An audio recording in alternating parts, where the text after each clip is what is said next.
Tonight, a man faces court on 16 charges after Friday's siege.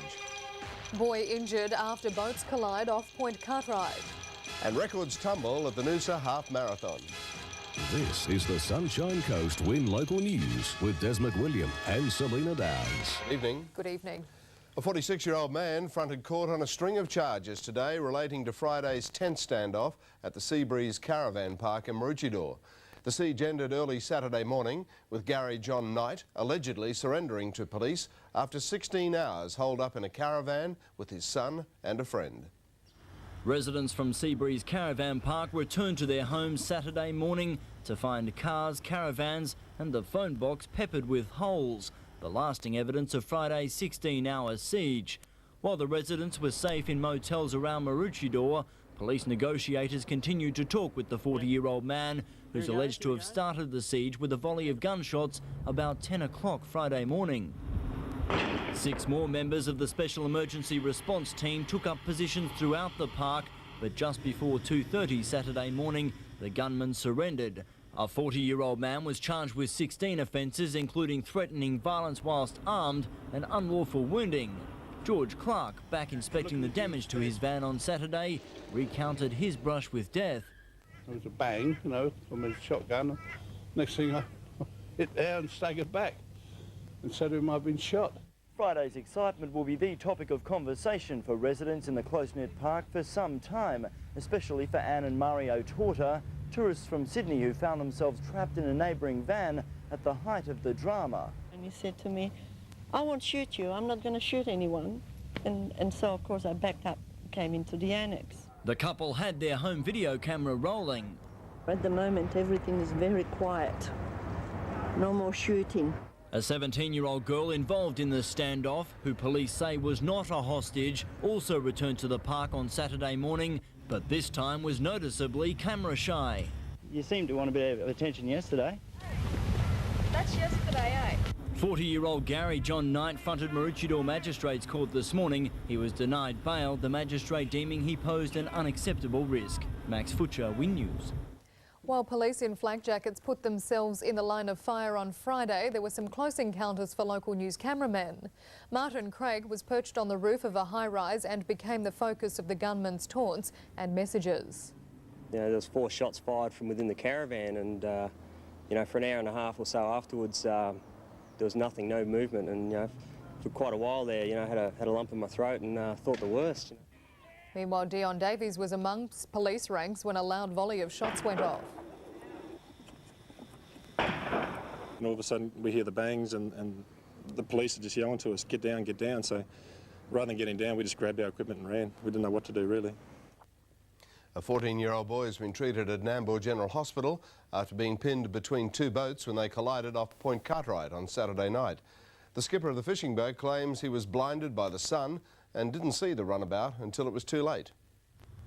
Ambulance officers rushed the 14-year-old to hospital after bringing him to shore at Mooloolaba. The teenager had been pinned between 2 boats that collided about 8 kilometres off Point Cartwright at around 5 o'clock. There was a collision between a professional crabbing vessel and an anchored pleasure vessel with 3 persons on board.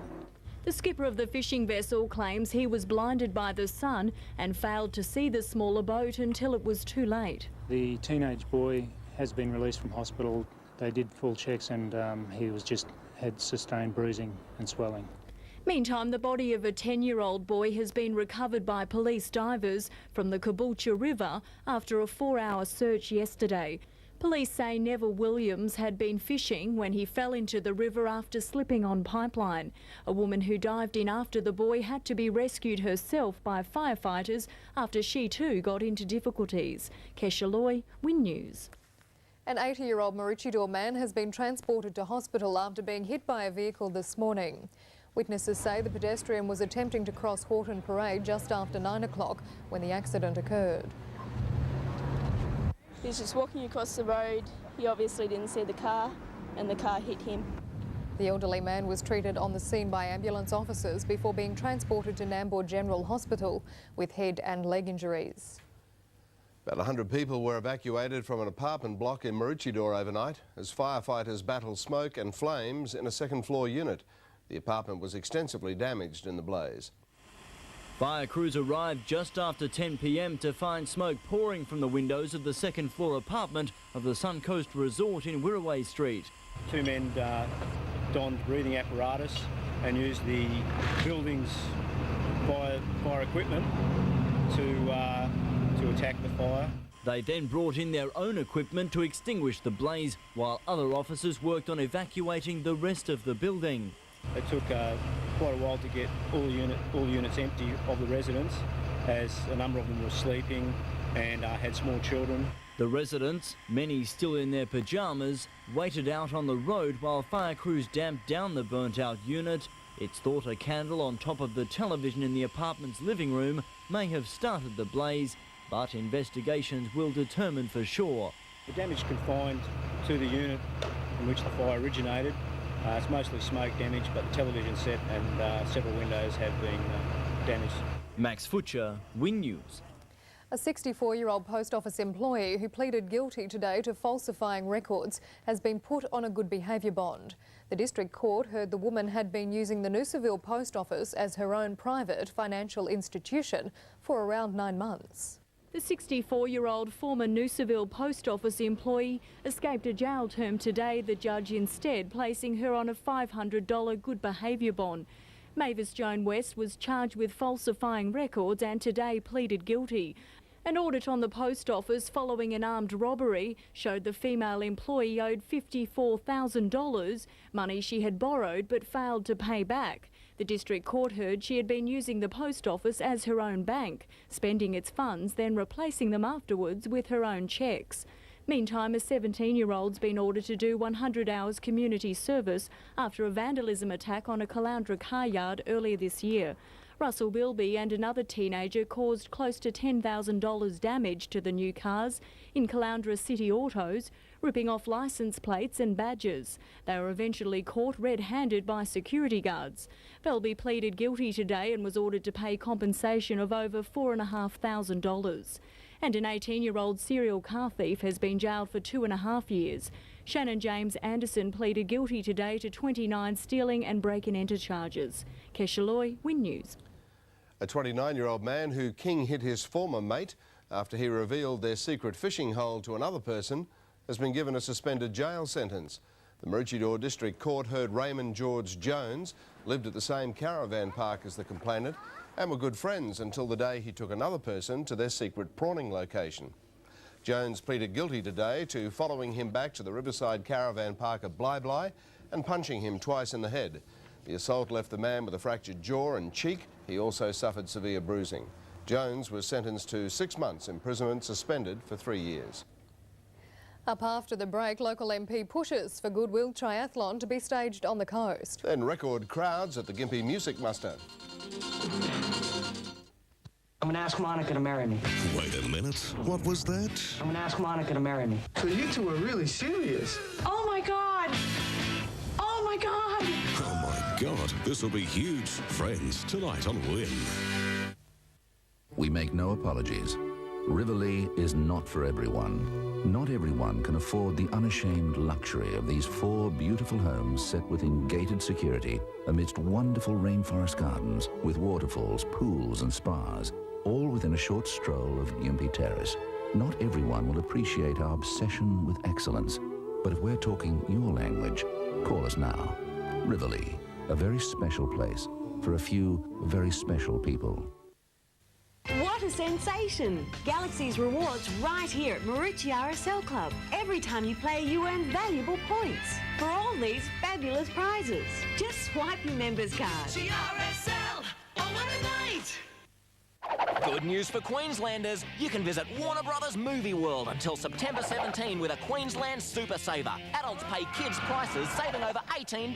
Plus kids and pensioners save $5. You have to be a Queenslander and bring along the top of the front page from the Courier Mail or Sunday Mail for each person. The whole family will love the thrills and spills of the Wild Wild West adventure ride, the adrenaline-pumped Lethal Weapon, as well as all your favourite characters. Queensland Super Saver, for a limited time, only at Warner Brothers Movie World. It's the biggest Dad's Day sale in town. Hair clipper sets $14.95, 1 kilo nuts $4.95, executive briefcase is $19.95, car seat cover sets $39, smart look polo shirts $9.95, Dad's Day cards 50 cents, look-alike sheepskin cartridges $14.95, and second box of shorts $4.95. At Rain Pure Express, I will rent you free one of these and supply 4 of these for $40 per month. That's less than $10 per week for Rain Pure water and a rent-free dispenser. Call me now at Rain Pure Express. We make no apologies. Not everyone can afford the unashamed luxury of these 4 beautiful homes, all within a short stroll of Gympie Terrace. Rivoli, a very special place for a few very special people. Hello, Bruce Page. Coming up in National 9 News, water cannon used to quell rioting asylum seekers at Woomera. Gusty winds again fan bushfires. The Broncos Premiership Party and Impulse Airlines' first flight delayed by a screaming rock band. The details soon. Thanks, Bruce. You're watching Win Local News.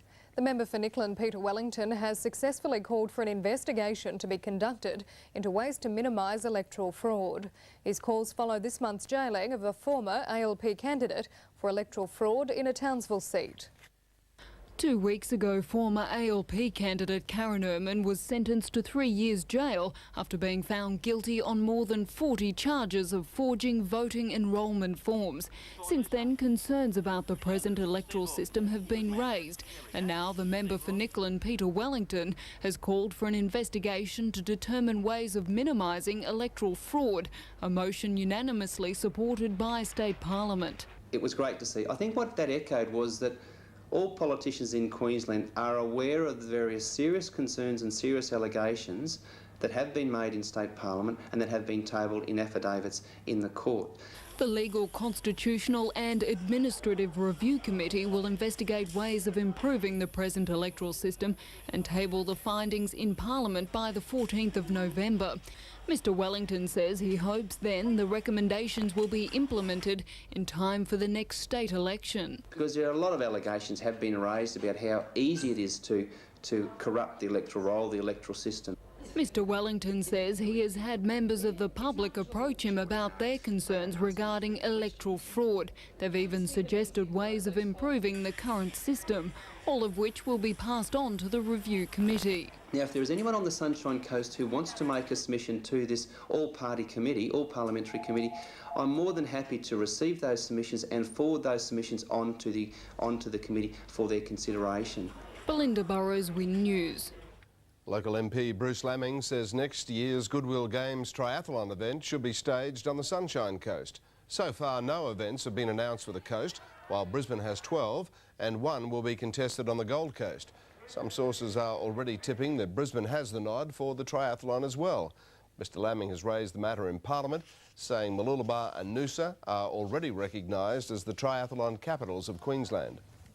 It was a weekend of toe-tapping action as record crowds gathered at the Gympie Music Muster. Big names including Troy Cassadaly, Slim Dusty and Lee Kernaghan had audiences rocking for the 3-day event. The quiet forest of Amamore Creek State Park on the outskirts of Gympie became a makeshift tent city over the weekend, as more than 70,000 country music lovers donned boots and hats for the 3-day music spectacular. As the sun set over Country Music City on Friday night and the temperatures plummeted, the onstage action began to fire up. Now, 1, 2, 3,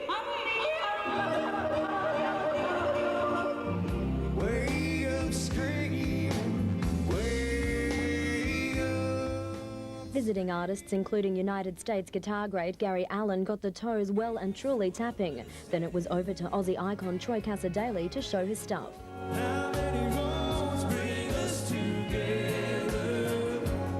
Organisers and artists overwhelmed with this year's crowd, 20% up on last year, putting the total gate number at over 70,000. Each time I come back every 2 or 3 years, I can see the improvements, advancement here and there, and I think this year is the best ever. Great improvements and, of course, a great crowd out there to work to. As always, fans mobbed the musical magicians, this year showering them with praise rather than the traditional wet weather. Great people, little kids and teenagers and mums and dads, right through to nans and pops. It's just, you know, it's Australia. The success of this year's muster, an early indication the 20th anniversary will be a bonanza in 2001. Kylie Thompson, Win News. An historic Sunshine Coast lighthouse has been added to Queensland's list of protected estates. The state government announced the Double Island Point Lighthouse will be protected and the 4-hectare site added to the Great Sandy National Park. The historic lighthouse was built in 1884 and contributed to the safety of the northern shipping route. A local Aboriginal group launched court action earlier this year in an attempt to reclaim the site. On to Share Watch now, and only slight changes on the market today. QCT rose 27 cents to close at $1.25. ANZ is 7 lower. Look Smart up 12 to $1.43. Gold and the All Lords down 2 and 3 respectively. Clint's off on Olympic duty, so it's over to Benny for the latest in sport. Bribie and Maroochydore set to meet in league season decider. Then new men's and women's records set during the Noosa Half Marathon. Tuesday, the Great Dream Home Challenge enters its final phase as our two couples, Rosie and Brandon, Susie and Marty, attack the outside, including the all-important decking. I feel like such a goose. There are many lessons to be learned as the teams get very serious. They seem to have a lot more people there today. What's going on? It's a house, land and a $100,000 renovation package that only one team can keep. And your vote will decide who. It is going to be close. Dream Home, Tuesday night on Win. We make no apologies. Rivoli is not for everyone. Not everyone can afford the unashamed luxury of these 4 beautiful homes set within gated security amidst wonderful rainforest gardens with waterfalls, pools and spas, all within a short stroll of Gympie Terrace. Not everyone will appreciate our obsession with excellence, but if we're talking your language, call us now. Rivoli, a very special place for a few very special people. Multi-packs, $1 Echo 4 videos, $3.95, 167 beats, 2 sets, $49. Trolley suitcases, $9.95. Printed couch covers from $21.95. Diary sets, $2. Beauty cases for $5.95. And printed sheet sets for $14.95. Trees that grow into power lines can interrupt your electricity supply and are unsafe. So only plant powerline friendly trees, and the neighbours will thank you for it. Call Energex for your safe tree planting guidelines. We make no apologies. Not everyone can afford the unashamed luxury of these 4 beautiful homes, all within a short stroll of Gympie Terrace. Rivoli, a very special place for a few very special people. Hello everyone, nice to see you again. Maroochydore Coolum will enjoy a week's rest after their bruising 10-point league victory over the minor premiers Noosa in the major semi. The Pirates will now face a rejuvenated Bribie Island, which crushed the Caloundra Sharks in the knockout. With a week's break on the agenda for both teams, early domination was the game plan. The Pirates, inspired by their reserve grade's earlier victory, but it was the Swans who got on the board first to lead by 6.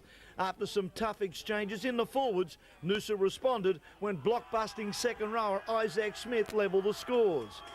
The battle continued to try a piece. The first, the Swans winger Chris Murrell, who scored from a set play, while his opposing number Josh Jepson finished off a classic backline move to take the scores into the break, locked together at 12-all. Buoyed by a capacity home crowd, the Pirates' desperation was evident, but it wasn't enough for second rower Greg Christensen, who was mowed down after an intercept. Bad luck continued to sink the Pirates when teammate Shane Payne hit the post with his long-range penalty. The score's still locked at 12-all, both sides searching for a game-breaker, and it came with 15 minutes left when the Swans ran in 2 superb tries. Murrell crossed for his second after some magic play set up by skipper Darryl Fitzgerald. The sealer came when centre Brendan Beasley added another 6 points, scoring and converting just minutes before the final whistle. The Swans up 22-12. Maroochydore coach Brett Winkler knew the match would always be close. We talked a lot about during the week that would come down to the last 15 minutes when the game would be won or lost. So it was a big matter that we just had to hang in there and take our opportunities when they come. Noosa plays Bribie at Maroochydore this weekend. Meanwhile, the Sunshine Coast Breakers have started their defence of the Intertech Queensland Country Championships in sensational style with an emphatic 57-point whitewash of Wide Bay and Maryborough on Saturday. They now take on the Darling Downs in Noosa this Saturday. And under blue skies, records tumbled during yesterday's Noosa Half Marathon. For Brisbane's Nikki Carroll, the winner of the women's race, the event was the ideal preparation for Sydney. The early start didn't dampen the enthusiasm of the 2,000-plus competitors who lined up for the start of the annual Noosa Half Marathon. In this Paralympic year, the wheelies led the way, the able-bodied field given some last-minute instructions from Australia's first-ever marathon gold medalist Dave Power. With spots in the Australian squad up for grabs, new race records look to be the order of the day. However, the pace told on the faces of two of the favourites, 4 times Gold Coast Marathon winner Pat Carroll and current City to Surf hero Darren Wilson, both well behind eventual winner Scott Westcott at the halfway mark. Just went out a little bit in front of the pack and was just seeing who would come with me. No one came with me, so I just kept the pressure on, and then coming back on that return journey in the first half of the race, I just poured it on and got a bit of a gap and split up the field. So from then on, they got to catch you. While Westcott was the dark horse in the men's, Sydney-bound Nikki Carroll was never challenged in the women's. The Olympian crediting her new race record time of 1 hour 12.39 seconds to overwhelming support from the sidelines. But I had a hell of a lot of support from the crowd and the people running, and they were just great. Westcott, with a new race record of 1 hour 3 minutes and 3 seconds under his belt, was another to sing the praises of the Sunrise Half Marathon.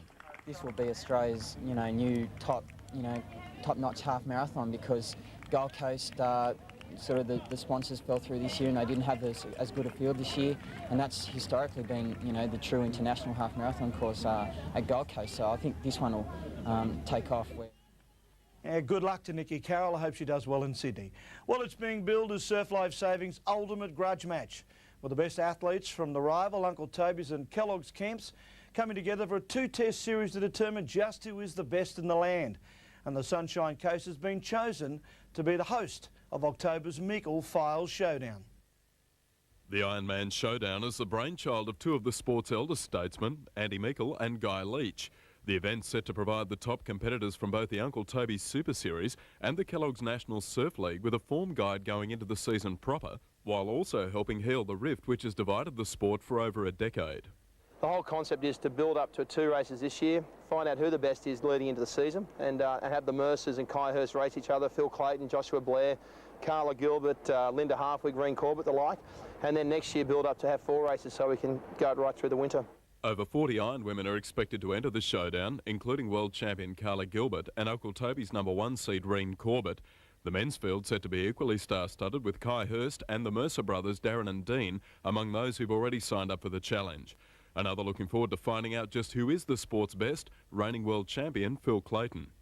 Everybody wonders who is the best out of the Nutrigrain and the Uncle Toby's, where here we're getting the top 5 of each group to come together and race each other, so finally we're going to find out. Round 1 of the Meikle Files Ironman Showdown set to be contested at Noosa on the 8th of October, the final round to be fought out a week later at Sunshine Beach. Kirk Costa, Win News. The Australian women's water polo team farewelled their coast fans in style on Saturday with a 14-10 win over Hungary. Nearly 400 fans flocked to the Kwana Aquatic Centre to cheer the Aussies on in their final official hit-out before the Games. Having failed to qualify for the Games, pride was on the line for the Hungarian squad in their 2-test friendly series with the Sydney-bound Australians. But with only weeks to go until they begin their Olympic campaign, and fresh from a 10-6 win the night before, the Australian women were on a mission. Bronwyn Maher opening the scoring for the home side just minutes into the first quarter. Australia's second coming just seconds before quarter time. In what was proving to be a fairly physical encounter, the tempo went up a notch during the second stanza, the visitors peppering the goalmouth in a bid to peg back the home side's 3-goal advantage. A second penalty moments later extending the Aussies' lead to 4 before the Hungarians burst back with 2 goals in quick succession. With the half-time buzzer imminent, the Australians went back on the offensive, landing their 5th. The Aussies starting the third full of fire, slotting their 6th goal just seconds into the term. Despite being 4 goals down, the visitors dug deep to peg one back and were denied a 4th just moments later. After several unsuccessful forays forward, the Aussies' aggression paid off, giving them a 4-goal buffer over their opponents. But it didn't end there. A beautiful backhand shot clocking up the home side's 8th. The visitors also mixing up their shots in an attempt to get back in the match. Accuracy in front of goal again paying off for the locals. 2 quick goals before the break, giving them an 11-6 lead over the Europeans. With their coach urging them on from the sidelines, the Hungarians were out to prove a point in the final term. Although the Australians were first to score, the visitors landed 4 goals to 3 during the final term to go down by just 4 goals in the finish. Kirk Costa, Win News. Stay with Win. Kesha's in next with all the weather. And then fundraising jet skiers stop in on the coast. Weddings, where are they now? Premieres soon on Win Television. If you think a prune is a prune, you haven't tried Sunsweet. So, taste Sunsweet pitted prunes. All taste, no pets. It's the biggest Manchester sale in town. Cushion inserts, gift box for law towels, 400 grand pillows, Contessa bath mats, assorted face washes, terry print and tea towels, foam back mats, and also plain dyed sheets in 6 colours from only $9.95 this week at Silly Solly. Where do you find advice? Where do you find just the right price? Where do you find us? We're just up the road. From Perth to Wagga Wagga, Cairns to Wallaroo, Sandy Bay to Camden, Ballarat to Kew. We're here to help when there's things to do, like mending a fence or painting the loo. It's True Value Hardware, where you still get service. All you gotta do is ask us. That's where you still get service. At True Value Hardware, that's where.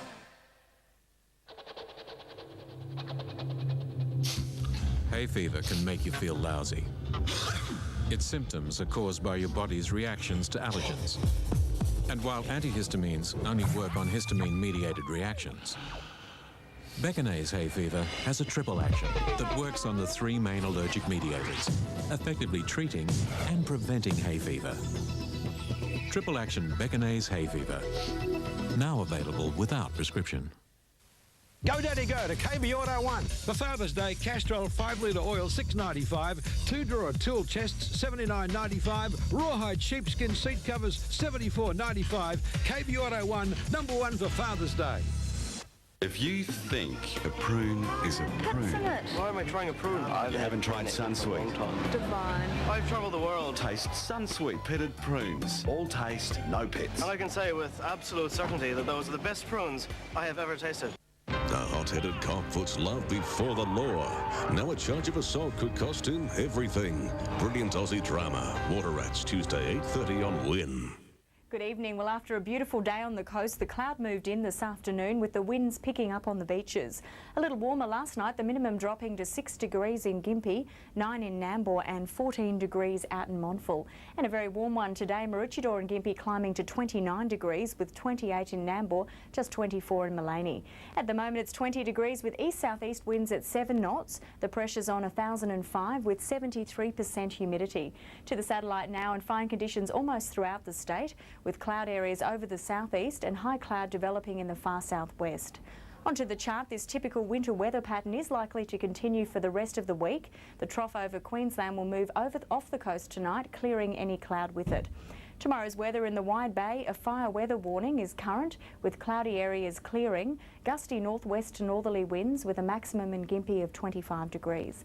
Cloudy as well overnight in the southeast, clearing tomorrow with gusty west to southwest winds, Brisbane's max 23. And the cloud clearing to a fine day on the Sunshine Coast tomorrow as well. Cloudy with strong and gusty winds and a high of 24. For boaties, a strong wind warning has been issued with winds up to 30 knots, easing tomorrow, the seas up to 2.8 metres. To the tides, low from just before 2 in the morning, high from 7:45. Tomorrow's sunrise will be at just past 6, sunset at 5:30, and more good weather for the next few days. Sounds good, thanks Kesha. Well, 4 jet skiers circumnavigating Australia for cancer research took a short break from today's rough seas, stopping in at Maroochydore.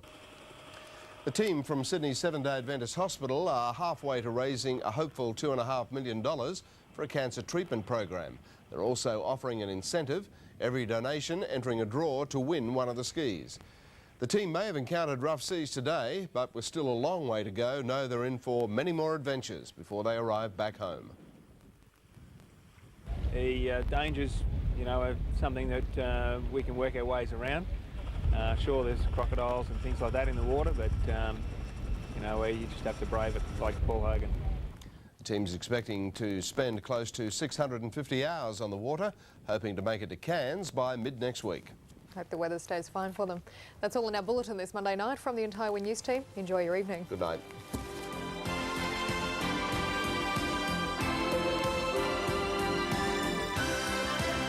This has been a Win News presentation from Australia's largest regional television network.